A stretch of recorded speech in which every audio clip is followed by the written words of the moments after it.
Reboot Lamka YouTube channel ente teng nabi guna cibai bu masahi tu ni na leng ni dang ina hi sek bang ina interview to kisai sundam no nin kisa tu ni na hi ka kya nungak Catherine Thuam ngai nem oma ki pa wai sa tu ni na ama to interview nei the di na yoma ama to interview ding to kisai na short pi tak ana ki boy pia hai chi dia khakuk vel bang paita kha kana ki do bin hilele tu ni on ki thei khonga hi ziak ina theih tan hon pi pathian kenga leng ki pa thu igen masahi Reboot Lamka tu ni tan na follow kha te bang ina YouTube channel len kha cheu te na bangza yam thei nei din hing ta mi bangza yam ki pon homin igam sunga adia ka toilai naw pangte laka pathian gamna sep na to ki sai hi thei bang na ki sema hiya tu ni na hi chi bang interview nei te leng I toilai te ai ka le naw pang lai sin lai te bang bang chi ha ma motivation in piak theih kha le chi kha lamet na to chi bang interview leng ana ki sai to hi chi kha chalo ka hon gen hian lan tu ni na I kyanga ilom nu Catherine kha introduction I bolu ta I chi ding a hoi kha kena hon bol leng kon bol khial kha ding a hoi je kena ma ama le ma ong ki gen le de wai sa tu na ma kha chalo ama kwa ya ai ka le nu le pa bang hen khat chalo ong ki gen le chỉ khai để ama khá hun ipia hi. Cái gì lệ cái truyền thống này nên cái tôi lại tất có chuyện có về như Lamka cậu mà các ba gì lệ thằng kia nào ngày thế cái nu chuyện khăn mà này bữa nào mi li lát nu mấy thùng này pasal khát cái hoa cái nu mấy cái nhiều tiền cái hoa pasal khát. Ok cái bảo vậy. Tu nia interview ini nasan khai cha amo ka mi khát tu vak interview mo khilo ina neng chik itoi lai te la ka outstanding performance atuam toma in the field of academics hitale ai kalela gospel labang tumala mina interview tom mine ya tunya leng ama leng interview na ziak kha azia kichian tak khatoma interview nei hiya ama hi le Manipur University no ya kha MA ana zokhia ina waya gold medalist leng ahih ama subject to kisai na why to kisai kha ken sau thei lo kai man ama kha sau lo waya achievement ane ite khong hon gain ding na hon ipelai di ni kum December ma MSc in anthropology ma ka result suah ko okay aya yan happy na to gold medalist ban ka la ahih le ka kaya pen ahih le ka triple gold medalist ay ma ay gen sao zek why they on gain sau lai le cham dei akhat na ka guru mayum Sharma gold medalist hiya ma ay pen ahih le ka first sem second third le fourth ani papak first year le second year first tato dan de ma ay te ka apyak way ay ko subject ma then to ay pa na ka second na ka governor's gold medal kitchen ay pen ka Manipur University suma discipline somni le kwala ka first class first alati apyak way ma tile athum na ka TS gamte gold medalist ki jawai pen ka ke specialization socio-cultural pen ka a first topper ma socio-cultural why alati ka apyak way okay achievement te on gen le kha tu pi mama to bang achievement kha apa sa Amy laka anom khata ya chibang Amy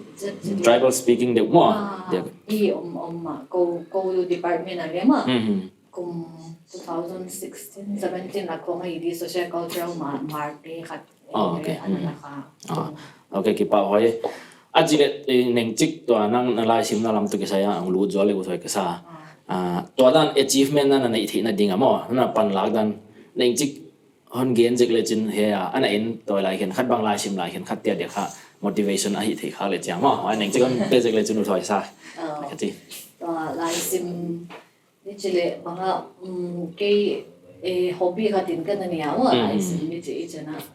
apas na di mai ke mahmah na di chi te so ti lo zai na hobby la mina kana ena wai chi za to siampen twang gi ge chin le mang ka sa ma ka subject ma le ka lung lo ta chi di ta to anthropology bang le ma BSc na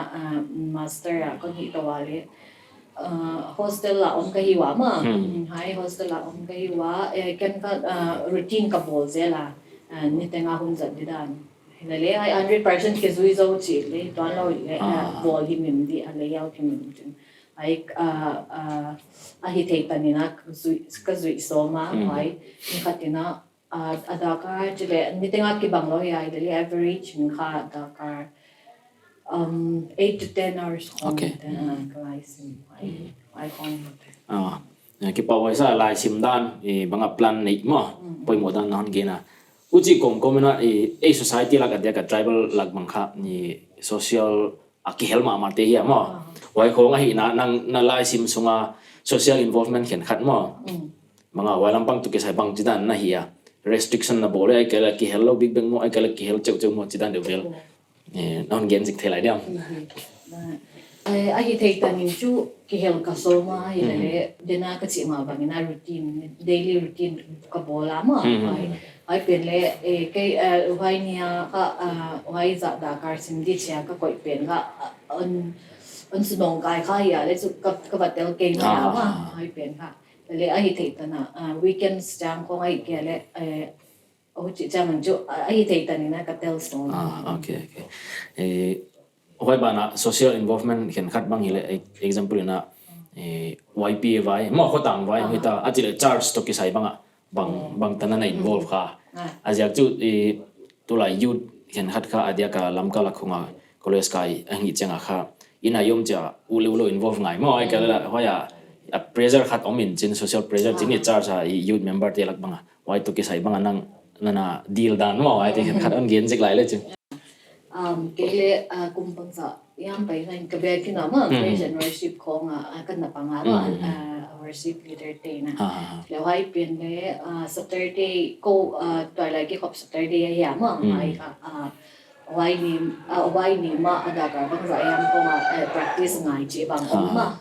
wai te ka to master ko ni nungun chu to ina ma ki om lo hi na to wai lam kan na ki ong su ta chi mai ni le MU sunga ahih le MUEWS Amy Welfare Society ho nga program ko nga sai jang chuma kana telze la cultural dance ho nga ikya le bang yam hi na tia ahih theihpen na chu tel som je ni okay na jila chu to nang gen dan tang pe chu a full time involvement mo social little charge bang itale mo full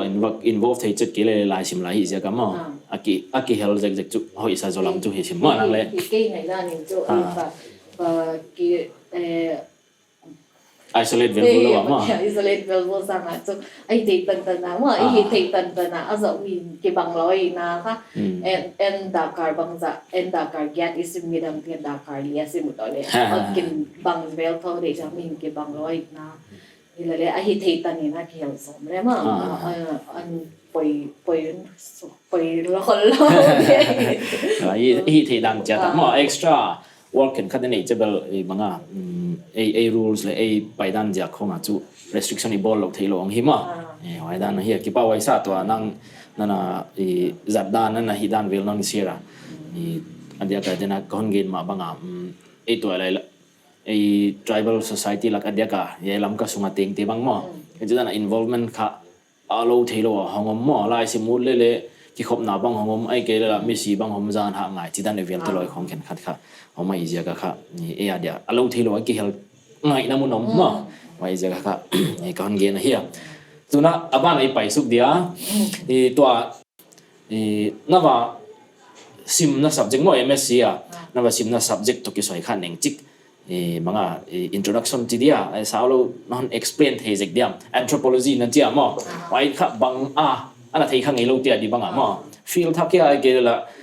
ana omom sa hia chidan de vel te loi kha yang gen thei le chin ning chin de wa ka sa ka chi anthropology chi ha atom kimagi na ka study of men may insin ma atom kimagi na ba nile scientific definition na again ni chile atil mihing to kisay himim ana deal khat le past present future atile hijo ma dele mihing to kisay himim a study wa hi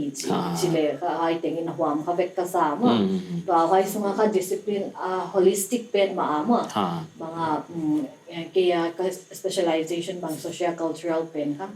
sociology lam to le kinai ma ama zen chilawa ka adam khat chili na atampi na akishana wai noya tampi le lai discipline dele akhat na ka dena ka kian social cultural hitale ani na linguistic ma atum na ka prehistory archaeology kichi ma ato ali na physical or biological kichi ba physical or biological bangle pure science hiya ma kichi ma bangina prehistory archaeology chang ka history lam jil kha hizel or geography le an hwa kha je jinani wa tampi akigom from discipline tampi akigom from khata kigom from je ajile to he nang specialization mo to he anthropology nang specialization to kisai bang to social culture mo why here ning chik banga why na studies khen khatu area mo na sim kha ko chine kal deal kha khen khatu bang ahia why atampen ma mo he social cultural ma ya le kha tuna political anthropology chi bangle economic anthropology chi bangle to atenai chi sama banga sociology pure sociology ke le ama anthropology hi na kha adam te to le an kimi mat the khom zel jin why sunga kha theory tampi lungdu thwai the ma wa hai te la ka khat bang hi le cultural relativism chi ethnocentrism chi ko mai ke ale hai school of thought le tom mo min jin hai la ka cultural evolutionism chi bang ma diffusionism chi te holoi ai ke ale functionalistic view lam ma hi ke le structuralist lam tampi pet ma lung lu thai the ma wa tel di chi di chen chu tel di chat le ka thei ton ke le lung lu thai the ma okay ki pa wai to nang studies na area ma banga society to ki sai bang banga analyze na bawl khai mi me socio cultural studies bawl na chama to kho tang sung bang ta chio nang analyze hong na bawl khaya ai ke na thesis hiam e bang yam kho deal khak na nei kha ko me uja chile banga dissertation abagel hiya gele le ma ichina hiai theory hiai again hiya le co society bang ina relevant da chi khoma ka na gel theze la ma to haite la ka bang khat apoi mo ma wale ke mama in me mal ta ka na lunglut mama so culture and personality school of thought hiya ma hai pen kha bang ohai pe ni atupi pe na hile hai society sunga banga ikilam tau dan ma bang ina vai a homa ai ke ale personality penin ahwam lian zo ya ke le culture penin ahwam lian sak zo ya ija piak khiat dan te thil hi na pewa ma ai te ahia ai ko okay ki pa wai to denan point na hon gen khak dia ke le kana lunglut point khen kha to ma wa te chu dena ethnocentrism bang non gen kha cho wa bana cultural relativism chi bang mo e kale to den hon gen pin cultural and personality si khong wa de khalung lu thoi ka sa ken le hi le to e jidana la culture e chiang ena mo to e china hon gen leng ki lampanga ke na studies na area ong hi ja ga ma to christianity chi bang mo ai ka la kho tang bang it's a culture to ki sai bang tu lai bang kha India bangina bang ziak Christianity hi chu ka reject hiam mi chi le kha Christianity pen kha western culture hi on chi we chu why ziak Christianity pen min apom changa chu Indian hi na pen pai so mi hing western te so chi na tong ki bang mo ma wen dana why to ki sai na to tu banga tu lai banga theology post colonial theology chi khong mo ai kal post colonial thought himim khamos why to ki sai banga on je kha post colonial himim min kha rejection of Western culture ong hi chu mo chi changa why to ki sai banga a lak bang I haya I banga huchdana I Christianity hi na ai karela a society hi min banga mo why Western influence pin kha ana om hin na theia nang mo why to ki sai nang idea na ne ya banga on salon ge le chen de wai ka sa ka chi a society ma gen chile tu tanin le kha I the sa vek ma bangina bangza yam takina influence ma hai wa ra hi ke ya mai ni twa hai pen ke mo na da dena I sa cultural relativism bang on to Christianity kha mek mat khom mina a society sunga bang study bang bawl di bang hilema hai classic example khat kan pe uta ma the sang jong sem na jinga twa second Corinthians chapter 7 here 8 yam honga patale ha Paul in ha lian khak na tia again na Jew mite kava amate tunga thuka bagen thi na ding in Jew mi bang in ka chidan de tampi afula jeng ho chidan de ina ma ta ele amau relativism to akime mat khom the na hi le ka a society sungale bang bangina a western lamten kha an influence na diwa banga an hiu ai kele a biblical truth to hilawa mo ai cultural context ai ke cultural secular context ha why te to bangina akime mat khom thea ma chi bang abul tung min pupa te hun lai khong chu abang dia a work culture chi pen kha ana om chat lo jin a hi banga na sang theu ma tolerance kha ana tam zo de chi a hi ai le tu hun tanin chu ngai to the na a om ta ma adik lo ya a hi ke ale bang chile chi bang te a native culture pen kha kep bit na tung to na westernization ina bang chi bang ina on effect zo wa chi te bang ai ke akim khata khen tat the na hi ke le ka bang tanya mina ka accept here Christian ka hi na ma ke le ya culture ke ma ton dan ka custom tradition te ha ke bit kom in bang chile ka Christianity te ka lam sang to pi the dia bang ngai to na the ta ma oi aziak tu on chimoleng aziak tu ka chi na san kha colonization political colonization pen kha adanum lai chi pani mo economic colonization pen adanum lai tu la ka struggle kha hia ka thei chu adia ka colonization of the mind mo why jak ta ka post colonial chi na kha mo colonization of the mind in chin ilung sim teng ingai to na ting kha hon westernized sak gai ta mo to the point of rejecting our own banga indigenous identity mo ho chi khopa kha to like western ten hon influence tai chu achile white te pena to na no a secular perspective hon in a study bol te na religion ina wailam panga effect nei kha ya hi na theya isa khwa hi na pe na mo te kena Christian culture hi na pe na ni hon manga to chi da na hon colonizing on westernized gai here religion jak ingo theidiam mo mi khen khatina I tena yen dana India tena Christianity is western achi ma banga kha Christianity in a so azia ku a hidiam tin ngo le adik theidiam ai ke la wai to ke sen banga nang nangai dan why a hi le a person a pedi chile chu 100% ka chi ke dia ma le bangza yam tan chu a lakma ma le Christianity an pai na le colonization chi chile hial ke dia why jak ma ale ka religion pen kha British state ai jak ki ana ki mek mat khom che dia amawan in post thabuman ijena hi te on chi hi ke le imposition a kind of imposition kha hi ama to en me kha amao an influence na pen kha why gen short chat le bangza yam tanina an influence so okay ki pa wai to na idea non share banga Christianity bang honglu tu nga mo banga asa kholam nge nei lut kha Christianity bang honglu tu nga kha dressing style bang kha western to ke bang hello mo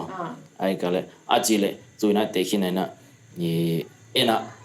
amao culture pin khamo tekina western culture pin kha can we say western culture is superior to any of the indigenous tribal culture mo why to nang ngai dan bangai dia le why to ki saina mo tekina on gen sao lai nang zual na non dong mai ma mga mi changkang mo civilized culture ichi kha westernized ya ai kel as a indigenous culture khat ananei sa te kha civilization ichi mo civilization lo civilized culture ichi pen kha om thei tho idea am chidan mo wai to ki sa neng chik na idea non gen thei dia am chidan hayเป็นอิลุมันค่ะ culture จีบางอย่างมั่วจีค่ะเทมาสเลนกันจ้ะ culture จีจังอ่ะบางอ่ะ behavior values ที่เป็นcustoms traditions เต็มอ่ะไอ้เด็กเต็มค่ะขัดgeneration ขัดอินค่ะinherit จีเนี่ยอันนั้นเปียกโซนจีเป็นค่ะไอ้เป็นค่ะ culture มั่งculture ahia anthropology term in again lele white kimi mat khom the ai lele a popular belief ya atam pe ke dana chu man of culture, he is a man of culture ya ai ke le he is an uncultured man chi bang hi le kha hai kha atar adang dai ina on hei ka sa ma tuna man of culture chi bang hi le kha a behavior te kha hoi ma ai ke le e banga Hiai traditions lam yum akha zui khalo hi le uncultured men ki theih le to then I get pen ipu pa te ma ama hun la ya culture anane pen to tu huna te di bang hi le chu banga tang pi ta development le amma mindset ma le azo technology le hi ai ke le thil bang ki ma kha tampi tak development of mahia le and it ki chang ama kha uncivilized to hai tar mi vazat pen kha banga ya dia kha ki oi hwai lo ka sa ma wai to ki oi hwai lo na sak na khamo ziak na hon gen chang legendary wa ka sa ka chi chi no ai pen bang ziak ya mi chi kha tu na bang tu din mo na survive survive the na tan society sang economics sang ai tal survive the na tan nuam ke sa hun tok ta chi mai ma ni dang ta na tu na why hun la ya tu din mun bangina hing di bang hile ama hun la ya om di bang hile hing zo dia wa ni khat le ai ke phone om lo ale poi hai ke sama ma le ama why hun la ya dia chu ama ai ja budget stay mo ga ke kasi ama ama hi dan ama om dan ana om thin banga ana survive zolo te lu hi ma bang technology te advanced technology te om ma bang teng khan to ma lia hai ja kin kha budget stay mo lo ma uncivilized chi pen atar kha and gen di bang hilele banga ki oi hwai chat lo okay ki pa oi to ai jidan gen le uncivilized banga behavior khen khat bang ma hai kon dot na san kha ni hijiran gen le tribal culture hong mo ai kala indigenous nations and indigenous tribal him de kha then I gen dana colonial perspective ayonet colonial perspective kon chi se na kha readings himim kha yonet changa theology hina ai ke la a secular readings himim bangle ma ya western perspective how ki read himim tai chu thil teng ma wain chi changa Asians are savage mo ai ke la waya barbarian savage culture chi khonga acha on ki tar mai chu chi changa to kha ai ni dang pe ka tu gen te ba na gen kha ko ekala ila ka ana ki thang ma ya ka the la tu khong ka ngai to changa ana gen te le thei siam lo ma niam chi khong kalung sama om thak ki bang en le mo manga nam laka tribal culture de ka hai southern manipur hitale ekal mizoram hitale ki changkang sangma ma ai kale tribal tilak ana changkang ma sa na hal khima sa ji khami mizoram te oi chuma ongi chiang akha waite ni danga waite ge nu khat om hi veo mi zo ten kha ama le ki changkang sak sim ta wa question english ong ho te kyang ma western men english men ong ho te kyang kha ko society non mu da no bang chin non mu wa chia adot to le kha english ten kha nâu chỗ mi hình lắm sao zong lắm nó này rồi chỉ hơn đầu quay chỉ đúng không quay tao mà nó mày chú quay mình anh ấy đang ăn cái kiến sang cái chú mà quay biến bằng anh chỉ lệ quay biến bằngตัว analyze ball thắc đi tao lấy mà quay đi đang ăn cái kiến lại chú anh ấy làm bằng cái gì lệ chú bắt hiện na quay anh đồng sang na mà bắt hiện anh đồng càng làm bằng ít lệ chú địch lót tiểu thấu mà hay lệ quay one culture to another culture khá analyze the yon ball chẳng khá western ethnocentric view ta khá culture hơn chẳng khá zong to hơn tiêu cái này hay chú anh chỉ là white biển khá mà cái bằng chú tu không hiện thay thì là refute would piak là cái mà hay lệ ôi chỉ đàn à white lệ refute mo cái lệ white bằng development hơn buộc na biển đam bằng perspective hay level hỏi lo mà hay lệ cái hơn cái tu na san chú culture from one culture to another culture yon hết chẳng khá culture le uch dana zong to hon te hang kha ni danga society paidan bang i kho tang ki puak dan bang banga western value civilized ma na me chu tribal values te mo te kina ni danga high school kala mile khoi na zilu banga kho khata kha mei thai sik sek de kwan kha mei thai ki sik mei thai sik sek de kwan nge le sek sak ma sak chu mei thai mo ai kela panpihkha tui toi dia quan nge le hoi amun om no meten an dip saku chi hong moi cha ana civilized ma mai chu ana hoi ma mai chin huch dan perspective ai le kha a pen hoi dan mo zong lam animal to hon ti hin na pinu banga nang ngai dan ne banga chi kha ke on dong gun mo ke chu culture perspective ai ndi le ma a pen hu cha animal a banga ki savage ai kale ki barbarian ma hia mo chỉ làm bằng tàu cái sai na năng ngày đan gen le chỉ khá gen đi mà cái sang cái to thế na igen pen kha cái ngày đan nên ahih le wayun la ya bang jaga wai bang wai tar bang ana lagan na piao yam in chỉ là bang a reasonable chi di la ai cái de wayun la ya ati now ziak ya a point of reference ha amao a society to amao society an te khak na khiat lo ma nai amao consciously or unconsciously aka hai on board kemo chi dia le chi di ahia ilale dana again ethnocentrism bias de ba ahiu ma right ethnographers the missionary te hong le Indian pai changa ha amao ethnographic study ka atamzo bol ahi wa ka why ziak ma in le a society sungale an lodon ka nak pita ka khelo ma hi manina ton dan hina pon sitlaten hitale thilbang kema ways of life tenga ha nakpita ka twang nyami chi pen ma hai pen ha anahi mano ha wai term bangon piak wa hi ama ilale amao wai bang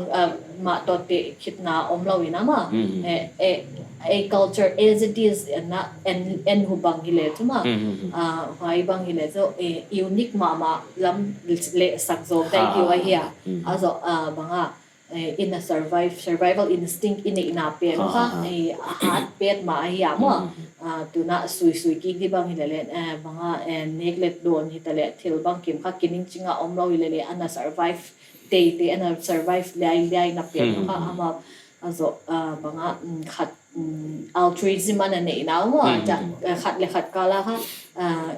ana ki hu twa dial amau sa nga midang te ana koi masazo chi di ha mai ke khotang sung ma le cha ana ki puak dan teo ka twa tu a lak to te ari le kha te thei wa lo chi le hial ke ya ma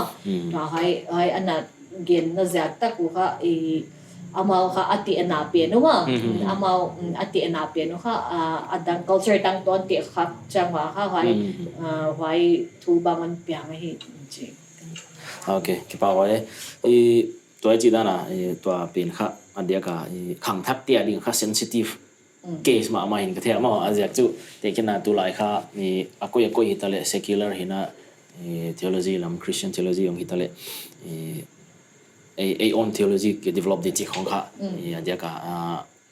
บางลักisสับตัวเตนะ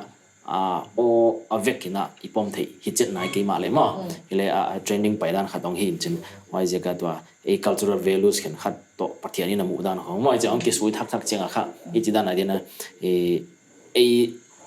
sa khwa hon analyze pe nu thu tuam ka sa ma le i society on can analyze in banga ethnocentrical view nei ta ka kha e society kha ton net chengwa kha e society pe kha banga ale lampa gen le sim mo hwai ta ka hon kian hi la klom kha mo mu thei om khong ka sang mo ga gai cha ke cha question kha kon ban pai sa ga hi banga ai ana en tu khen khat bang le ngai dan bangai diam chi thei kia ngai dan khong ni ya further discussion nei would yom gen le comment bolina ki contact le discuss thei hi chi kha kon gen hi la tuna ba nei pai non de non gen khak ti la cultural relativism chi to ki sai mo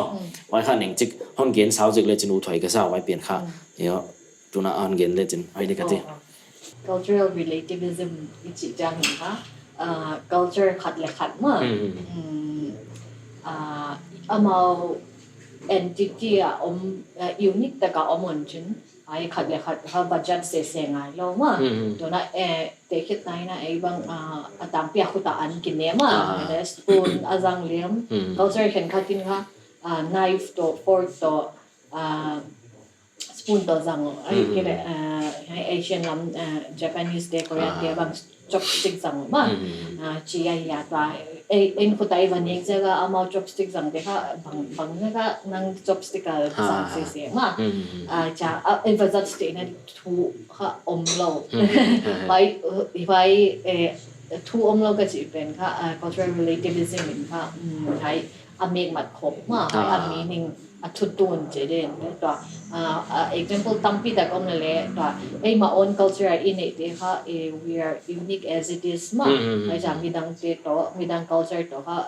pate hit na comparison ba bo se ngai lo ei ke le bajat se ngai lo amau culture o hoi on pai na jak a region an nei sa an le in a nei sa ma ai pen kha ai ja bajat se lo ja accepting as it is ma I pen ajile to ai chida na mo why non gen le society ai kale culture khan mo to je ka mix to ai lak bang banga pluralistic culture mo adia ka India bang ai kale sung bang le mi thau chio ai chin gen le nam khat sunga le chini why la ka ting deu te bang apau dan to mai kale na practice to mo wuji son non sona to lam ka sung bang yen chenga kha i practice hong tuam chat i ton dan hong tuam chat tio why to ki saya banga relativism here ai ke la why to ki saya koi hem khat culture pen kha superior hi tuan lo wa khat le khat accept thei i chi pen kha banga i bang chi banga bang ching bang le possible thei dia ma tu lai ta ka e la ka kha adia ka i tribal lamka ki ma tribal te bang struggle huai ve mo ki to thei lo chi khong i pau jak mai bang ki khen ni lo ai ke la i ton dan khen khat ja ki khen ni lo te ki hen chen why pen bang chi le a possibilities pen mo om thei dia chi pen kha ni gen nom na ne wai to ke sai na hai to ki sai hi le a society and li bang hi le tribe tom ki gom ko mi ya ma so people ma so mi noi ya om khom be ki hi hai pen a different slum at this le neng tik a slight difference om zek thau le a similarity lam ina ma a different sang ina similarity lam ha enhance the stress the kama tun bang ipau te jo on to ma ai ke le e ton dan neng kha chik customs te khong le neng kha chik ma bai ki pwang dan khong on pam ma le misi huna banga leng khop na chi bak eve kai nei khop pu hi zel ma ta he similarities te bang he lama enhance the le ma bang chi dia o chi bang ma difference te sa to nan gen dana kha to chi dana culture tom chiat mo chi dana dena igen dana neng chik le pau tom jek yo kai neng chik tom jek chi khong a cha kha to ma ki khen nen te ki hi mo wa yong hin chin hi le la dia ka lak bang unawi hi ki chi mo i origin ki banga hi ki chin la ki to la te ki chin wa ya kha chi dana within a family within family nang gen na family sung khata kha to dan cultural identities atuam te kha ki accept tho pin kha den han gen le ha pin han ten nang han dong pin akal le che lo le question han le dot thang no ni na mo to chi da cultural assimilation ong bang lo dia chi bang te khin nai na cái number cái tam dog gì cả mà cái culture là thì population là tam dog gì cả phải tôm rồi thì khát tổ bằng similarities bên focus ni và chỉ lệ khá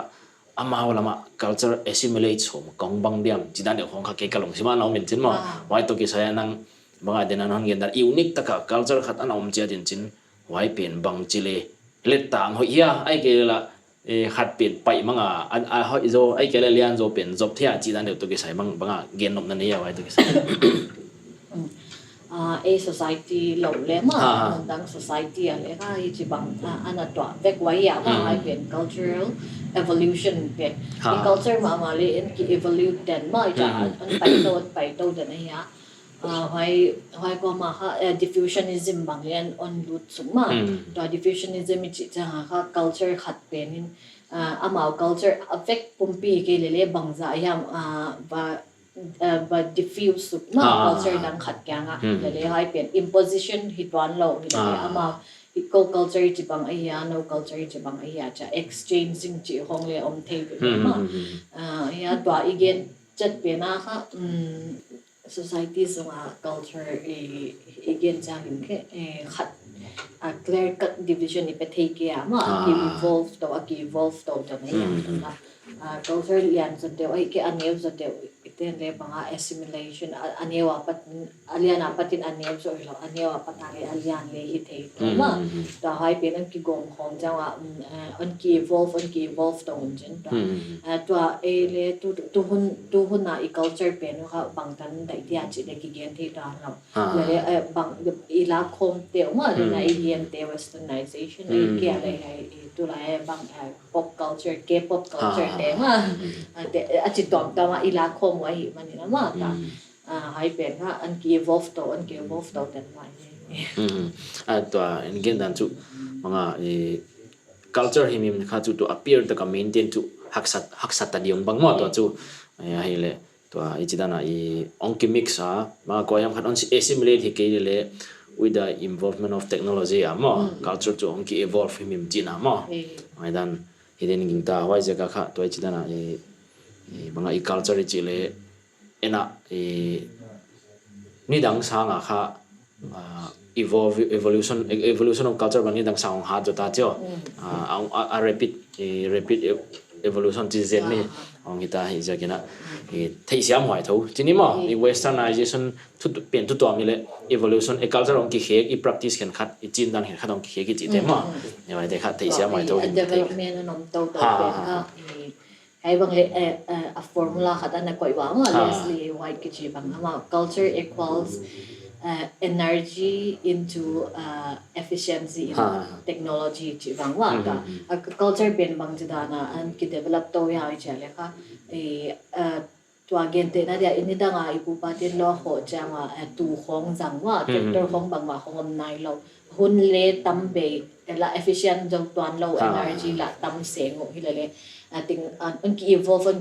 to in tu ho na jo bu lang na dia machine khong le om ja ta ai efficient ba na time consuming le tom de ta ma ja de ba ha ja ma ba na le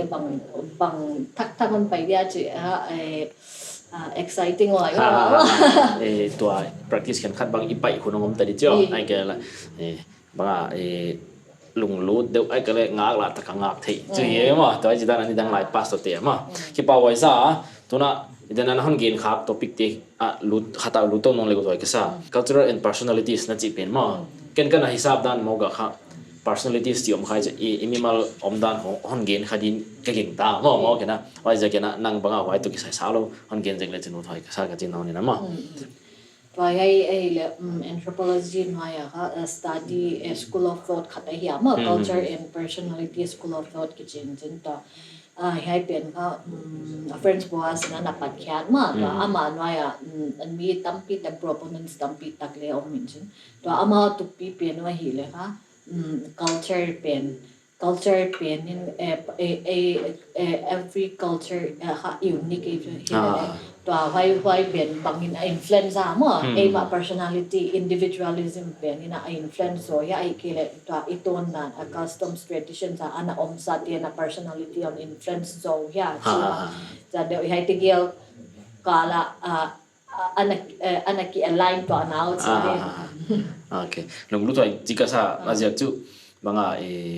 am I the product of my culture mo I kala ke yom dan je ka culture ngom khia ya chi bang mo mai tu ke sai banga long lu thoi chika sa banga nang tua no na study nawa mo he tu ke sai ai kala ha proponent nan get friends boa si tale wai to an tam ten ha ana study da no le to lak khong society lak khong analyze di tale mga nang wai ti salong gen thi na ne ya wai tu ke sai na ai to ke sai na ka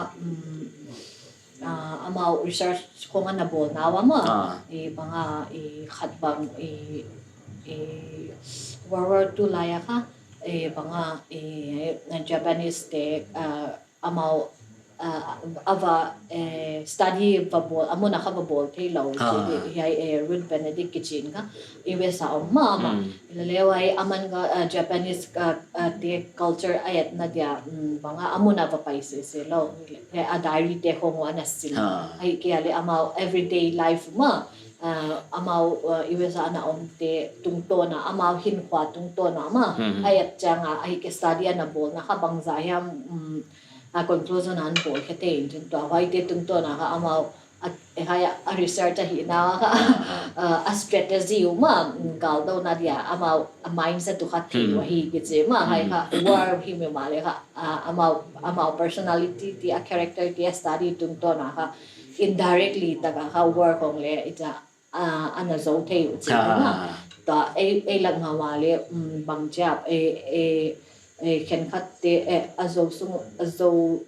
people sunga hilele bang jidana hai personality tom de wa hai te distinct kha ben kha hai to kisai na study ma na bol di bang hilele alulu thwai ma aya tampi le mu din ka kilame na ma mga inductive methodology to hilawale kha deductive methodology jang kom ale ta research bang bol di bang hile lum lu thwan ma ka nan gen le ken kana thei siam dana I culture in kha ingai to na le hon su kha ban chin hai ta mo te khena den Japanese te to society bang I ki le kha society pai dan kha ni dang pe nga pa da kha a timid ai kle sai ma society ki chumo high school khong te bang question I dot chang bang kha thei le li khengam lo te ki chu ali lampang ta ki le chu vài tí không ai cái English thì không tôi cái tiếc không hiện chẳng chú mà low self esteem này giờ không lấy mấy thế mà vài tết tình tình khác bằng chỉ đa là không khá thấy đi naging ta bằng giờ cái chuyện là cái sai mong hiai cái là vài tiêu cái sai khác culture là bằng effect chúng ta là là kiểu khai đi naging ta năng nằm mù đa mà hay chúng ta mà cái mũ đa này là thiel tiếng kha product India khiat ben kha input an kipahna ziak ahih ma tuna enculturation ma hay term jang de bang hilai kha in sunga within four walls family bang hitale ma banga thu in a piak dan ai ke in a kilam tau dan ma noi ten le thu apoma ma dia ma socialization chin le again the dia to til bang ki ma kha product piak khat te kha family sung ama sa pen na institution ama sa pen kha family ya ma primary institution pen kha to why in kha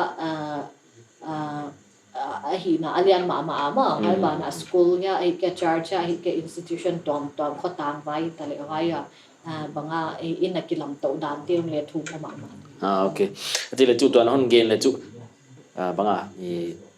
I society I mi hing I personality kha I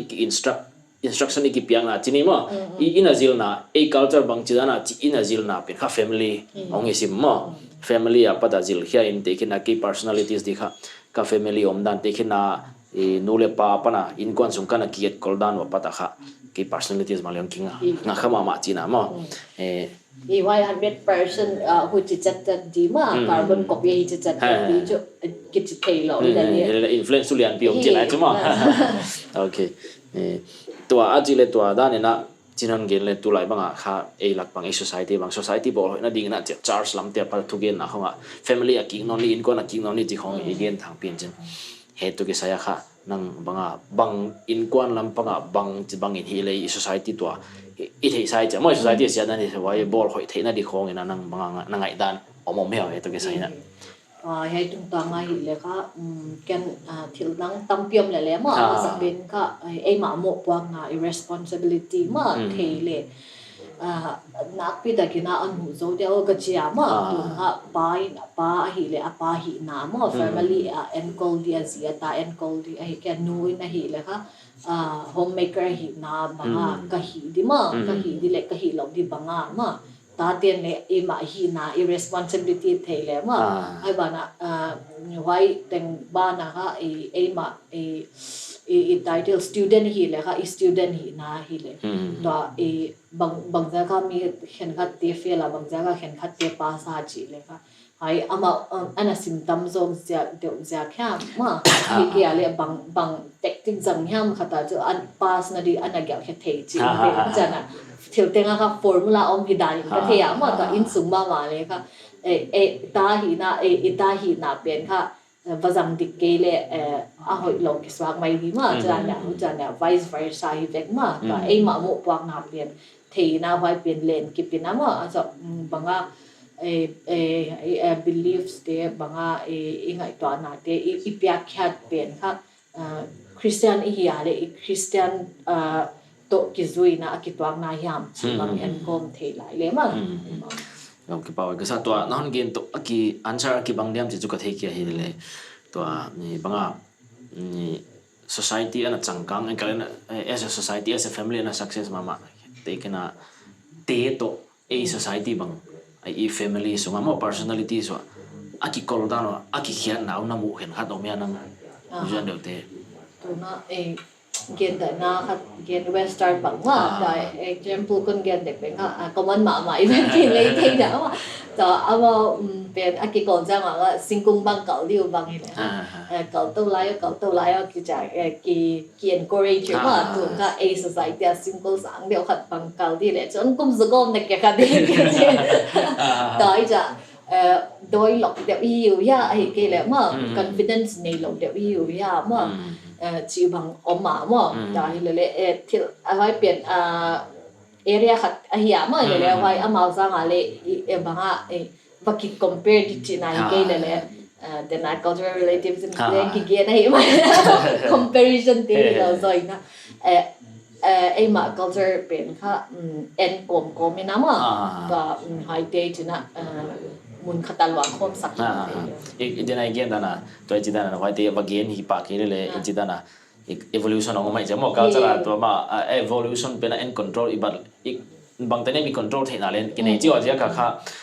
alarm academic circle banga kha ana thu kana thei zo de te bang ma wai te bang in chu bang ai society pen hi chilam pang ki pai pil hoi zo di chi ho ana thei teu to dana control theina di chance bang tane nei ve we chu ma ai ja ka hoi dan de wa to ai bang le family iki puak dan bang iki kol dan bang ai ka la I personalities pai dan pin kha hi ai ja ka influence chi o mai chi I thei nge le chu manga abol theina di chance su ki nei ve ma hoi dan hoi ja ka ai cha teng ge na to na hon gen le na subject anthropology kha ni banga ibul tu ai discuss apa tha hwa ya lian patina to mi hingma ki non ma a family wa bana to kha personality a ki non ta ma a branch tini ai kale a lunglu thoi ma ka sa to jidan na dena bula na hon gen ma banga vast ma holistic ma jidan science itale ai kala ya tom social science politics bang le hoi bana to jina psychology mo individual psychology na tana personalities personal behavior na tan pa mo ini kha in ka thea to jidan na kipa wai ka sa ye ting na hon share khia kha hoi bana tuna atop na ai chida last question lai chalo wai kale comment dedan pianina hiai to na study na mo ye ting na study na nang banga nana thil ni dang na thei ngei lo dia kan a society sung bang hitale ai kala midang society midang culture khong midang culture to a culture sung na study na khin khata banga nang na mu khial thak mo to he ya ana en khapeu ma te chini hoi te dia hampat pi thei di khong na thei khalani khong na thei tam pi te la khalani khong an ge la le chu thoi ka sa wa ki chang na ai ikki holim na khamo atop lam itale thoi ka sa เดนินเลยบางใจมีแชร์ตัวตัวดังเดนะ psychological anthropology ที่บางเลยกันนั่นรูดมาเฮียมาตัวให้มีหิงเตะค่ะที่เราแต่งอีพิากแคทอี product อีพิากแคทอย่างไรไม่นั้นกี่ปานนั้นใช่ไหมค่ะอดีตมาตัวน่ะมุกิมุเทเกลเลยค่ะอีลุงซิมซุงน้องเป็นมาอีพิากแคทให้เป็นอีกัมเป้าไหนแต่เลยอีกัมตัดด้านที่แต่เลยให้เป็นค่ะstudy ตั้มปีตักอันนั้นออกมาตัวให้เป็นค่ะอีที่เดียก็ได้เจ้าบางที่ละหอยเหล่าล้ำอีไงตัวเทเลยค่ะหอยล้ำนี่กี่ไงตัวเทเฮจิลานเนี่ยว่าขัดละมาเฮจะได้เลยหุ่นเต็งอาจจะเฮเทเราดีมาเฮเลยเฮเทตอนนี้นะว่าหอยเหล่าล้ำบางอีไงเทอีไงตัวเทเลยหอยล้ำบางไงตัวจะเทเลยหอยจะดำอินกว่าเดี๋ยวเลยพัดลมนะตั้มเปลี่ยนถึงจะดึงกันโอเคกี่ปาหอยว่าไหมนี่ตัวตั้งนะนั่นเกณฑ์นั่นติงอันนั้นไงขัดไอ้กันเลยกี่มาไม่เลยมั้งตั้มปีจิลขี้กันเนี่ยอี society บางไอ้ culture บางนี่ดังไอ้ past ตัวอี present อ่ะไม่กันเลยไม่ละมาห้องไปด้านหนึ่งจิก idea มั้งนี่เทหินก็กี่เทียหอยบ้านะ influence family ตั้งนะไอ้กันเลย personal มานี่ level ตั้งบางอะไรมั้ง influence ในด้านมู่เทียนมากี่ปาก็ซาตัวนั้นขัด last ตักนั่นเอง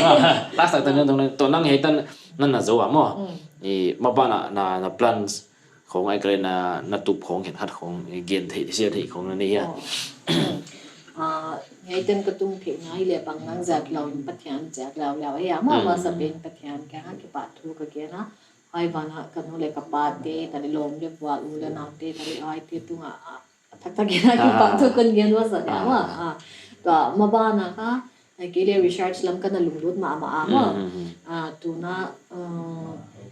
society สุมาเลยแต่น่ะstudy evolve นะตำเราได้เห็นคัด culture and personalities กลุ่มตัวด้วยค่ะmethodology ตัวเตไว้เตสุมาเลย employ เทดิตั้มปีทักกันน่ะมั่งยาไว้เตมาบ้านนะคะไว้เตตุงตัวน่ะบางทีเลย society สุงให้สร้างอันหนึ่งคัดจิตบกลางนี่นะอมสุดเดียวสุดเดียวบางเดียวกันนั่นเนี่ยก็เห็นเทคมนี่น่าจะเนี่ยมาบ้านน่ะตัวเลยตัวอินจูก็อีมาsure Nike ไอ้เรื่อง research ลำจูก็เห็นตัวจอมเซลกระทรวงเก็บป่าวไว้ตัวนี้นะอยู่น้องนุกแกทรินโตอินเตอร์วิวหอยตะกี้นี่เทียตัวนี้นะอามาบางตัวอะไรตะเล่นนี่ลายสิมละมาฮิจิบังอินเตอร์วิวขากเทจะกันนะรีบูทลำกาบังในหัมไปกิสาอามาเกียงทักกันกิปะตัวอีกเกียงทักahihเลยจะบังคนไปเลยมันฟ้านั้นเปียกจะคนกิปะตัวกิปะหอยตัวเนี้ยอยู่น้องนุกแกทรินโตอินเตอร์วิวนั่นเองครับเปียวมาตีนะหอยสักการะอินไลค์ดิ้งคอมเมนต์นบเห็นคดีนี้เลยงี้คอมเมนต์ดิ้งมาบ้านไอ้จิบังวิดีโอคิบอลตัวเซลเทนั่นดิ้งนะน่า support นะคิปอยมอยมันนะ support ที่น่า support จะดิ้งนะคนเงินahih